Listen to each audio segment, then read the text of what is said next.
Hello guys, welcome back again. तो आज हम बात करने वाले हैं एनएचए महाराष्ट्र रिक्रूटमेंट 2022 के ऊपर। तो इस वीडियो में हम इसी की जानकारी देखेंगे। लेकिन अभी तक आपने चैनल को सब्सक्राइब नहीं किया, लेटेस्ट गवर्नमेंट जॉब अपडेट्स के लिए चैनल को सब्सक्राइब कर लीजिएगा।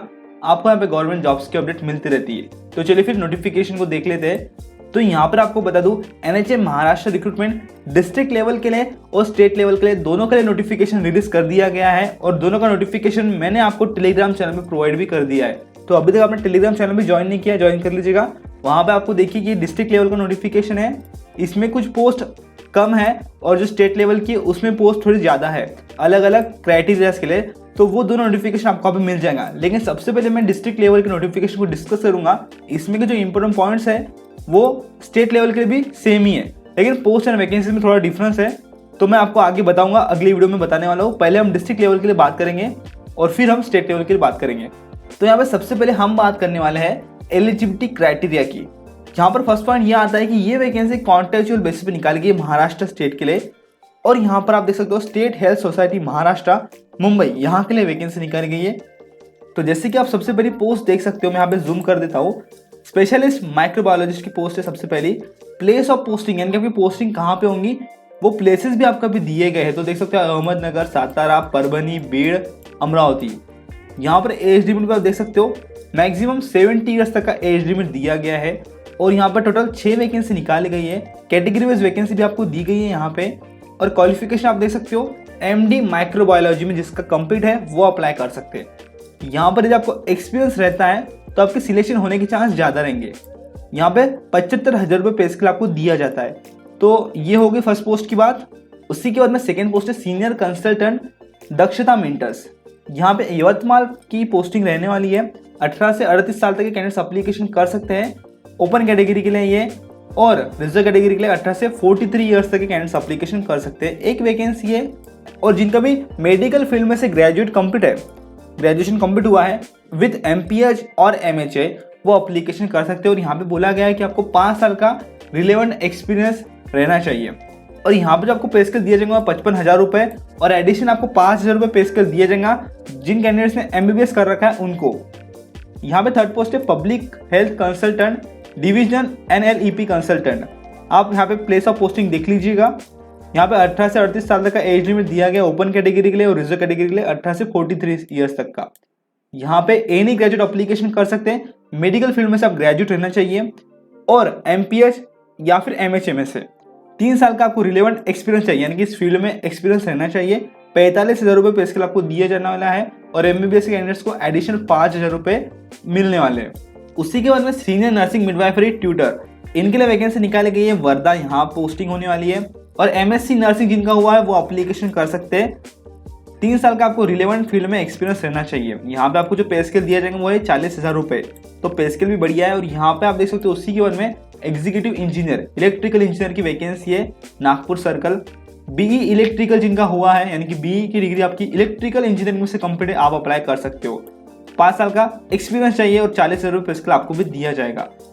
तो गाइस आगे हम एप्लीकेशन की प्रोसेस भी देखने वाले हैं, लेकिन उससे पहले रिमेनिंग वैकेंसीज को देख लेते हैं। तो डिस्ट्रिक्ट प्रोग्राम मैनेजर की वैकेंसी निकालेगी, जिसके लिए एनी मेडिकल ग्रेजुएट एप्लीकेशन कर सकता है।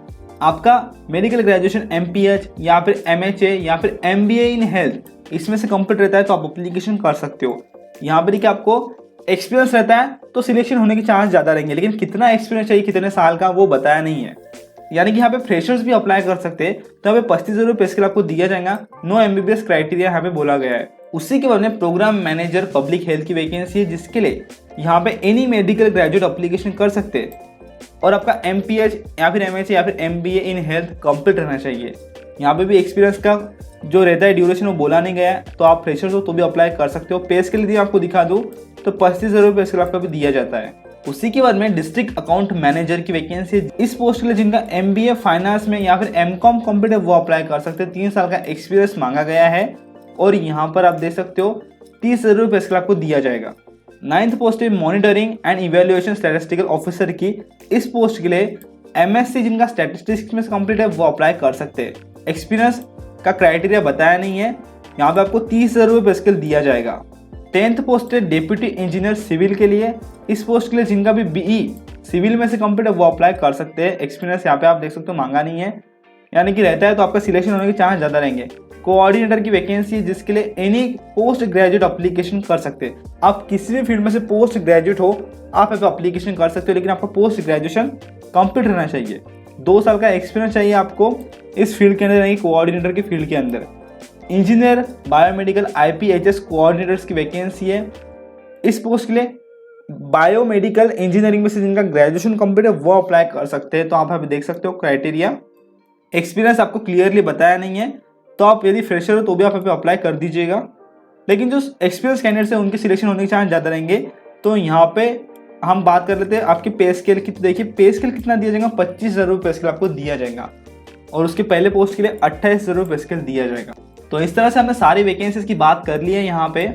तो गाइस अभी हम बात करेंगे एप्लीकेशन प्रोसेस की और कुछ इंपॉर्टेंट टर्म्स की। तो यहाँ पर देख सकते हो आपको ऑफिशियल वेबसाइट की लिंक दे रखी है। यहाँ पे आपको सारी अपडेट्स मिलने वाली है, यानी कि आपका रिजल्ट यहीं पे पब्लिश किया जाएगा, सिलेक्टेड कैंडिडेट्स की लिस्ट भी यहीं पे पब्लिश की जाएंगी। तो लिंक आपको डिस्क्रिप्शन बॉक्स में मिल जाएंगी। अभी हम बात करने वाले हैं यहाँ पे एप्लीकेशन की। तो यहाँ पे 2 तरीके से आपको एप्लीकेशन करना है। सबसे पहले आपको देख सकते हो गूगल की लिंक दे रखी है, गूगल फॉर्म की लिंक आपको पे दे रखी है। ये लिंक पे जाके आपको यदि आप डिस्ट्रिक्ट लेवल को अप्लाई कर रहे हो वहाँ पे अप्लाई कर सकते हो। देखिए मैंने यहाँ पे ओपन कर रखा है, ये डिस्ट्रिक्ट लेवल के लिए है। यहाँ पे ये यदि इसके ऊपर आपको एक वीडियो चाहिए मुझे कमेंट करके बता दीजिएगा, मैं इसके ऊपर एक अलग से वीडियो बना दूंगा। तो देखिए गूगल फॉर्म है, ये आपको फिलअप करना है। टोटल यहाँ पे 27 पेजेस है, तो ये आपको फिलअप करना पड़ेगा। डिटेल में जानकारी यहाँ पे आपको फिलअप करनी है। उसी की कुछ इंपॉर्टेंट नोटिफिकेशंस मैं आपको इस वीडियो में बताऊंगा अभी। और उसी के बाद में आप देख सकते हो स्टेट लेवल के भी आपको फॉर्म दिया गया, ये स्टेट लेवल के लिए है, तो इसे भी आपको फिलअप करना है जब स्टेट लेवल को अप्लाई करना चाहते हो। तो ये नेक्स्ट वीडियो में हम बात करेंगे, लेकिन इन दोनों की जो टर्म्स और कंडीशंस है वो सेम ही है। तो यहाँ पे आप सेकंड पॉइंट देख सकते हो, ये बोल रहे हैं कि आपको सारी इन्फॉर्मेशन करेक्ट फिलअप करनी है और एक ही बार आपको चेंजेस करने को मिलेगा, उसके बाद में सबमिट कर दोगे आप फाइनल, तो चेंजेस नहीं करते आएंगे। आपको क्या करना है, ये गूगल फॉर्म के प्रिंट आउट भी निकाल लेनी है। टोटल 27 पेजेस के आपका प्रिंट आउट निकालना पड़ेगा।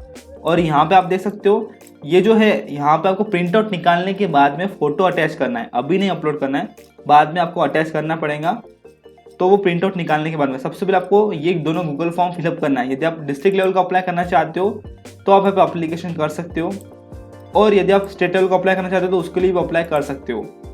तो प्रिंट आउट आपको निकालना बहुत ज़रूरी है, और उसी के साथ साथ आपको कुछ डॉक्यूमेंट्स भी अटैच करना पड़ेगा। तो वो डॉक्यूमेंट्स को आगे हम देखने वाले हैं, और कहाँ पे आपको आपके एप्लीकेशन की हार्ड कॉपी डॉक्यूमेंट्स सेंड करना है वो भी मैं आगे एड्रेस आपको बता दूंगा।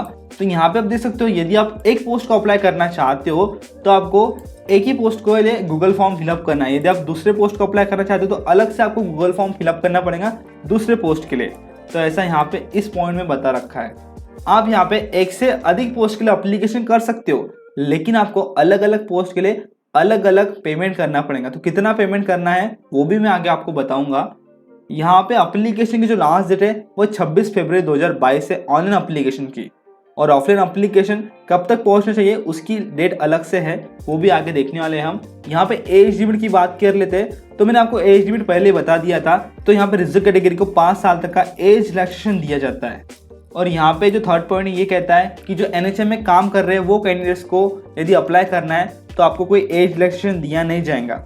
और यदि आपको एप्लीकेशन भी करना है तो आपके पास में एक डॉक्यूमेंट रहना चाहिए, यानी कि आपके जो हेड है उनका एक सर्टिफिकेट, यानी कि आप वहाँ पे काम कर रहे हो ऐसा एक सर्टिफिकेट आपको एप्लीकेशन के साथ अटैच करना है, हार्ड कॉपी। तो ये डॉक्यूमेंट क्लियर हो गया। उसी के बाद में आपको 10th की मार्कशीट के ऊपर जो आपका नाम है वही नाम डालना पड़ेगा। ऑनलाइन एप्लीकेशन करते वक्त वही डेट, आपकी डेट ऑफ बर्थ आपको यहाँ पे सिलेक्ट कर लेनी है। तो 10th की मार्कशीट साइड में रख के आप एप्लीकेशन फिलअप करिएगा यहाँ पे। उसी के बाद में आपको देख सकते हो आप लास्ट डेट है 26 फरवरी 2022, और इस डेट तक का आपका जो एज रहेगा वो आपको काउंट करना है मंथ्स, ईयर्स और डेज में।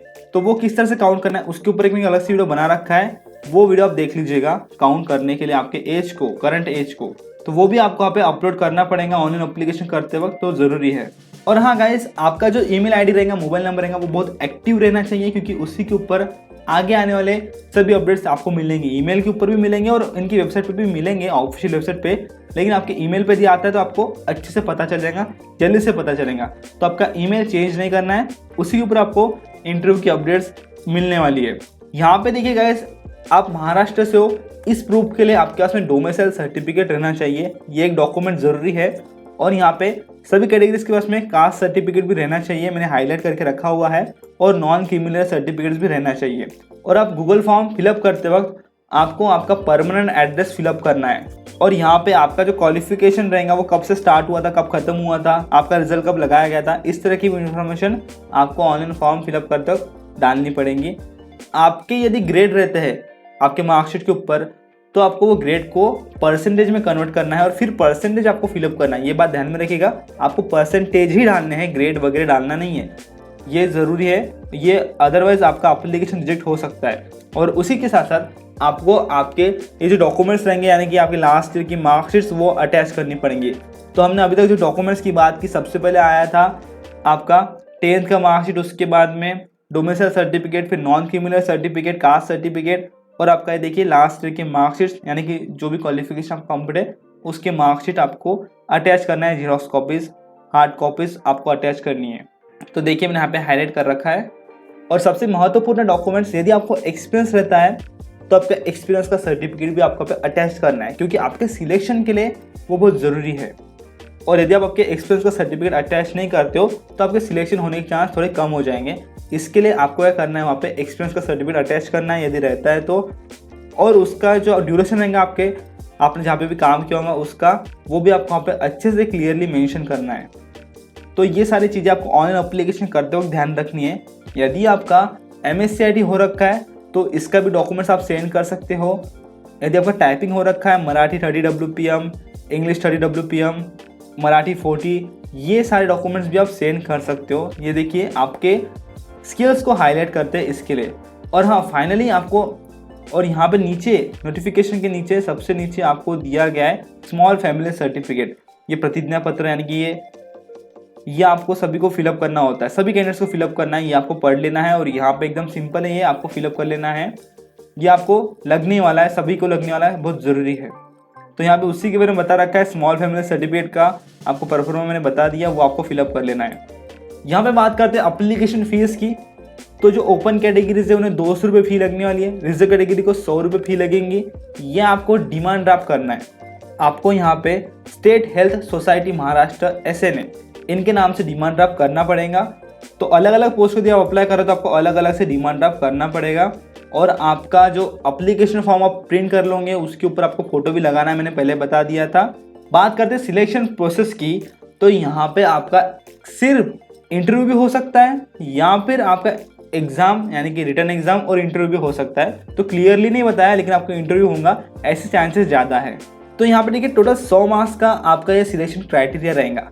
तो यदि आपके लास्ट ईयर में अच्छे मार्क्स आते हैं तो उसके ऊपर आपको 50 मार्क्स दिए जाएंगे लास्ट ईयर के मार्क्स के बेसिस पे। उसी के बाद में यदि आपने कोई एडिशनल क्वालिफिकेशन कर रखा है, यानी कि आपने कोई पोस्ट ग्रेजुएशन कर रखा है, एडिशनल क्वालिफिकेशन कर रखा है, तो आपको यहाँ पे उसके 10 मार्क्स मिलेंगे।